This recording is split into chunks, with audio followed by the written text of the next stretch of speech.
欢喜在地新闻继续要来讲，中部的货库是真欠货。国际西子会304万区，动员着70个分会，伫台中举办着关会接力的活动。各分会嘛拢准备着真丰富的关会礼物，要来催人气。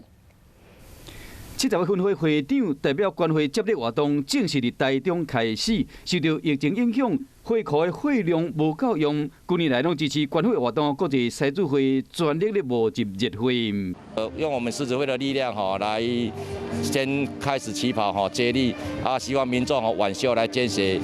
伫帮由大河西子会时代西子会来响应，依照关会中心之存，货库的量较无七减，各行会拢真欠，需要大家来收听。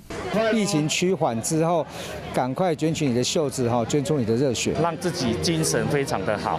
对，因为就把它当成说，它已经是我们生活的一个习惯了。